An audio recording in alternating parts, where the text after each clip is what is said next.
So everyone hates the RTX 5070. At least that's what all the big dogs on YouTube want you to think. But recently I got my hands on this RTX 5070 from MSI. It's the Gaming Trio OC edition, and I wanted to test it out for myself. Now I was sent this by MSI for an unboxing video on TikTok, but I'm under no obligation to do anything else. So we're gonna take you on the journey of why everybody is trashing this RTX 5070, and we're gonna test it in 10 different games, and we're gonna try to pick games that people actually play, not just the benchmarky games that a lot of other people do. And I'm gonna be honest, the results shocked me. Dude, that monitor's massive. Yeah, man, I decided to switch out my two 27-inch monitors for this insanely massive 45-inch monitor that this video sponsor, Innocn, sent out for us to try. And it's my first time ever using an ultra-wide monitor. This is gonna take the normal 16:9 viewing ratio you get with the majority of monitors to an insane 32:9 ratio, which should be a much more immersive gaming experience. But with a 15R curvature and dual QHD, the images should be super realistic and limit the strain on the eyes, with a ton of options to connect. But the experience of video editing should be much improved with all the extra screen real estate, 99% sRGB, high contrast of 3000:1, and color performance that meets HDR 400 display. But one of the coolest features about this monitor is actually it can be changed into two monitors in one. With its PIP and PBO functions, it uses split screen technology, which allows you to configure your monitor to show content from two separate input sources. So I can play, watch, stream, or work from different sources all at the same time. And if you want a free monitor, you need to check out Innocn's social media, which I'll have linked down in the description, as well as a link to this monitor if you want to pick it up. Thanks to Innocn for sponsoring this video. Now, I'm not sure I saw a single YouTuber that got one of these cards early to test it for the launch date for the 5070 say anything positive about this graphics card. And most of it was because of this one line said at CES. With the Blackwell family RTX 5070, 4090 performance. Which, don't get me wrong, that is absolutely terrible advertisement. Even though there was a disclaimer that it couldn't happen without AI, and it was definitely gonna be using the new upscaling technology, but that's beside the point. But this GPU was only supposed to cost $550. And since Nvidia stopped producing their 40 series cards like the 4070 Super, there needed to be a card that filled this gap. But so far, stock issues have led to these cards not being at the MSRP, and supposedly also the tariffs thing, which I'm not getting into that. Because right now, there's not an MSRP card from like any brand. So we can't just trash Nvidia for that. One of the other big problems that they mention outside of lying about the 4090 performance and complaining about MSRP not being a real thing, which is a problem for everybody right now, they complain that the generational uplift on this card is not very high, which I totally understand. I wish we could get those massive performance gains with every single card generation. And the VRAM, there's only 12 gigabytes of VRAM, and that's still a big deal to a lot of people,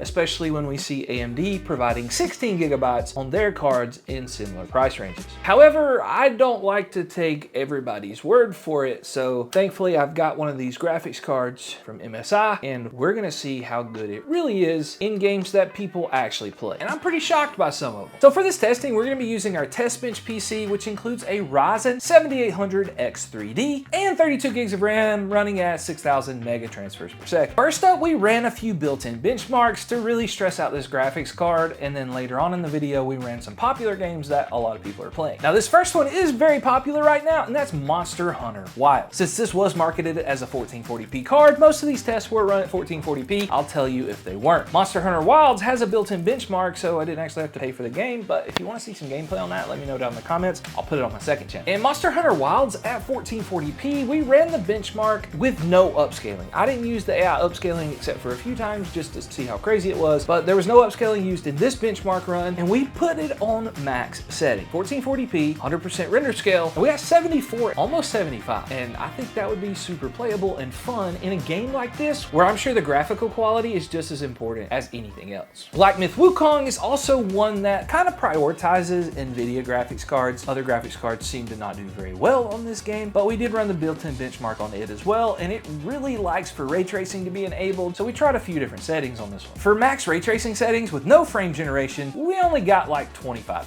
FPS. But then if you turn on frame gen, it bumped up to 46, which is still not the best scenario. I don't think it has the DLSS 4 multi-frame stuff in Black Myth, or at least I missed it if it was there. And even if it did, since the base FPS number is at 26, the latency would still be pretty terrible. But then we ran one more at high settings with medium ray tracing with frame generation, and we got around 74 FPS. This should be a pretty playable experience, at least from the other tests I've ran on Black Myth. So on to CyberPunk 2077, one that I know for sure has the multi-frame generation from DLSS 4 so that we can see how crazy it is. But as I alluded to earlier, in order for us to kind of see a base frame rate, we need to turn all the upscaling off so that we can see what the base frame rate is, because that is going to determine our latency. So with ray tracing overdrive settings with no upscaling at 1440p, for the built-in benchmark, we got around like 41 FPS. And if we just turn on DLSS with no frame gen whatsoever, the upscaling technology did bump us up to like 71-ish FPS. And then we ran frame gen at ×2. You can change the scaler from 2x to 4x. So we did 2x frame gen first, got 131 FPS, and then we did the 4 times frame generation that was, you know, marketed by Nvidia, and that frame gen got us over like 200. That's just kind of crazy to think in CyberPunk, to be honest with you, with a, you know, 5070. But again, the latency is going to be on that 40-ish FPS latency, which I think is decently playable for story-based games. And then the last story mode game we played was Indiana Jones. Now, I've not made it very far in Indiana Jones, and there's no built-in benchmark, so I just got to a point in the game where I could like fight some guards so that I could test the FPS out a little bit, and here's the results we got. We decided to go with extreme settings on this, but only medium ray tracing, because if we maxed out the ray tracing on anything we did with Indiana Jones, it just killed the FPS. So medium ray tracing seemed to be the sweet spot, where we could get a solid 60 FPS when we were fighting the guards in this scene here, trying to find a key so that we could get through this gate. If this is not a good test for the game, let me know down in the comments. I can try to get to a different part. Now we can go to the games that a lot of people play and are gonna wanna know about this graphics card if they're building a new gaming PC. First up, Marvel Rivals, super popular hero shooter game right now. And again, we played it at 1440p. This was a game when it launched, not very optimized at all. Now that you can turn off ray tracing, it helps a lot, but we're still gonna test it with both. First, we maxed out the settings. No ray tracing, no upscaling,